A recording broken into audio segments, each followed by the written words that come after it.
Hi everyone. 매일 들으며 공부하는 영어 잉비. 오늘은 바로 2012년부터 올해까지 Merriam-Webster라는 미국 유명 사전에서 선정한 올해의 단어들 쭉 볼 건데요. 10년 전부터 올해까지 어떤 단어가 선정됐는지 알아보겠습니다. Let's go!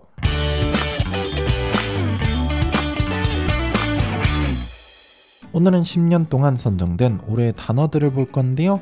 2012년은 일단 먼저 스킵을 하고 2013년도는 바로 science. 이건 꽤나 간단한 표현이죠. 바로 과학이라는 건데요.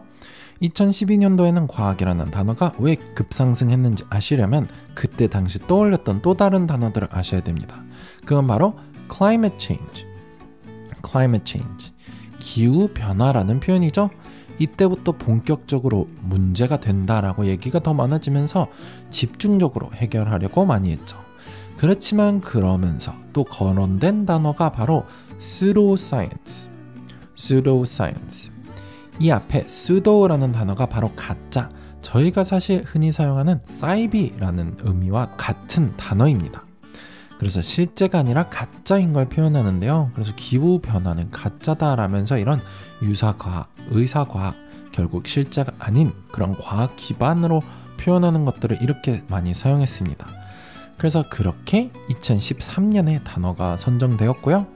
다음은 2014년 culture. 바로 문화라는 거죠. 사실 저희도 이건 너무나도 많이 사용하는데요. 앞에 어떤 문화인지 넣고 사용하시면 되죠. consumer culture.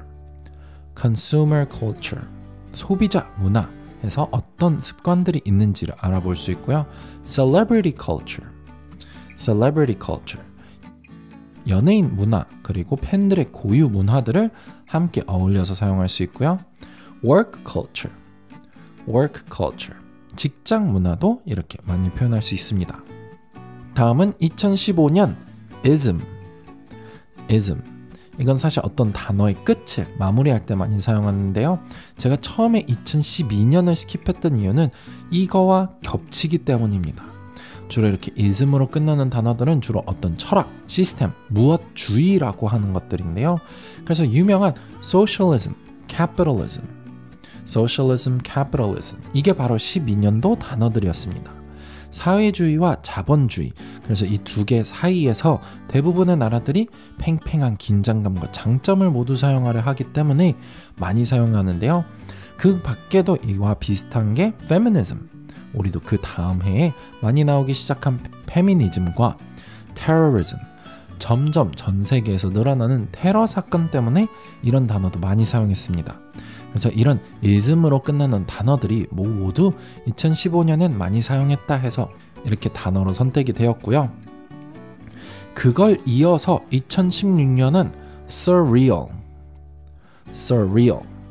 중요한 단어인데요. 비현실적이고 낙담하고 초현실적인 걸 이렇게 표현을 합니다. 예전에도 전쟁 이후 이 단어와 이런 미술도 많이 늘었지만 이번 해에도 비슷한 사건들 때문에 이런 현실에 대한 낙담과 비현실적이다, 정말 슬픔을 이렇게 많이 표현했습니다. 예를 들어서 Brussels terror attack. 브뤼셀에 있었던 테러 사건과 coup attempt. 터키에서 있었던 쿠데타 시도도 있었죠. 저희가 얘기하는 쿠데타는 이렇게 coup d'état, 이건 불어지만 이걸 영어로는 그냥 coup 이렇게만 표현합니다. 그리고 마지막으로 또 이런 사건은 election. 바로 미국에서 있었던 대선 때문에 이 단어가 많이 검색되기 시작한 겁니다. 그래서 그만큼 여러 가지가 너무나도 믿기 힘든 현실이다 라고 하면서 안타까움 때문에 많이 찾기 시작했는데요. 다음은 2017년도 단어는 바로 feminism.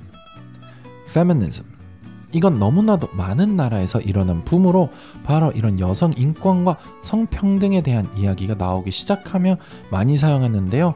이것과 함께 또 많이 찾아본 단어가 feminazi입니다. 사실 우리나라에서는 이렇게 구분을 별로 하지 않지만 페미니즘은 말 그대로 성평등, 여성이 평등하지 않다라 하면서 그거 여성의 인권을 주장하는 단체라면 페미나치는 그걸 너무 강하게 주장을 하면서 여러 사건과 너무 강압적으로 사용을 할 때 이렇게 사용됐습니다. 이것과 많이 들어보셨을 텐데요. Me Too Movement, Me Too Movement. 이렇게 movement로 사용하면 움직임, 그래서 이런 운동을 뜻할 때가 많고요. 이렇게 또 해시태그로도 많이 사용했었죠. 그래서 전 세계적으로 있었던 그런 성추행 사건들을 폭로하면서 이 단어가 바로 2017년 올해의 단어가 된 겁니다. 그 다음은 2018년 Justice. 재밌는 건 이건 그냥 일반적인 단어죠. 바로 정의라는 뜻인데요. 이걸 실제로 전년도 대비 74%나 검색량이 늘었다고 합니다. 그 이유는 그 전년도 이런 여성 인권을 시작으로 여러 가지 사회 각계각층에 있었던 그런 부조리들과 평등하지 못한 그런 사건들이 수면 위로 올라오면서 그런 걸 정의를 구현해야 된다, 더 평등해야 된다라고 얘기를 했는데요. Racial injustice, racial justice, 이런 인종차별에 반대하는 그런 정의, 이렇게 많이 표현을도 했었습니다. 그래서 오히려 있었던 그런 편견과 부조리들을 고치고 정의가 필요하다라고 하면서 이런 인종차별에 대한 표현도 있었지만 또 social justice, 비슷하게 그냥 사회의 여러 문제들을 고치자 하는 사회 정의를 의미하는 겁니다.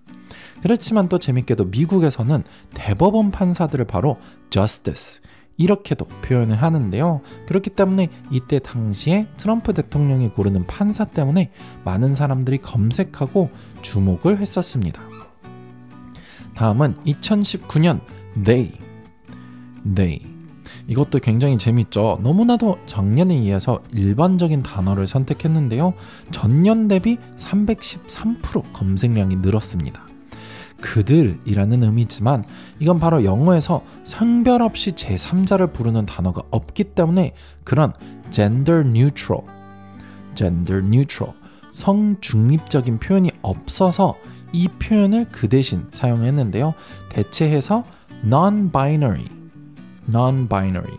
binary가 이진법, 이분법이기 때문에 이분법으로 나뉘지 않는 그런 남성과 여성으로 성별을 나누지 않는다, 그렇게 생각을 하는 사람들은 주로 이 대명사를 사용했습니다. 그래서 he, she로 불리는 게 아니라 한 사람이지만 they로 불렸던 거고요. 그래서 2019년은 이렇게 성 정체성에 대한 얘기가 많아지면서 검색량이 늘었습니다. 다음은 작년 2020년인데요. 사실 꽤나 뻔할 겁니다. pandemic. 이건 그래도 재밌는 것은 2월에는 전년 대비 1621% 늘었다고 하고요.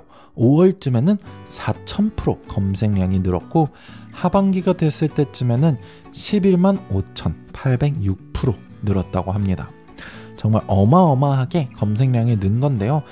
이 의미로는 사실 전 세계 또는 전국적인 유행병을 의미합니다. 비슷한 단어 중에 epidemic 이 단어도 있는데요. 비슷하지만 이건 좀 더 한정된 지역으로 사용합니다. 그래서 지역적인 유행병을 의미하고요. 공통점으로 보시면 두 단어에 댐이라는 단어가 있는데요. 이 댐은 사람을 의미합니다. 그래서 사람한테 유행하는 병, 그렇게 해서 사용했지만 또 유명한 댐 단어는 democracy, 민주주의, 아무래도 사람 기반인 거기 때문에 이렇게 사용하고요. 마지막 대망의 2021년 올해의 단어는 바로 vaccine. 아마 지겹도록 얘기도 많이 하고 뉴스에도 많이 보이는 단어죠. 저희도 똑같이 사용하는데요. 이걸 줄여서 vax 이렇게도 많이 사용합니다. 이건 전년 대비 601% 늘었다고 하고요. 2019년 대비는 1048% 늘었다고 합니다. 이거는 그래도 재밌게 vaccine 이렇게 길게 쓰지 않고 jab, 찌르다 라는 단어가 있는데요. 이걸 동사가 아니라 명사로 이런 찌름을 받았다 라고 많이 합니다. 그래서 나는 백신을 받았다, 주사 맞았다, 이런 식으로 하는 씁쓸한 올해의 단어입니다. I got the jab, vaccine last month. 나는 저번 달에 백신을 맞았다. 주사 맞았다. 네, 오늘은 바로 10년간의 올해의 단어들을 봤습니다. Science, Culture, Ism, Surreal, Feminism, Justice, They, Pandemic, Vaccine. 유용하셨다면 구독과 좋아요 부탁드리고요. 오늘은 여기까지입니다. Bye everyone!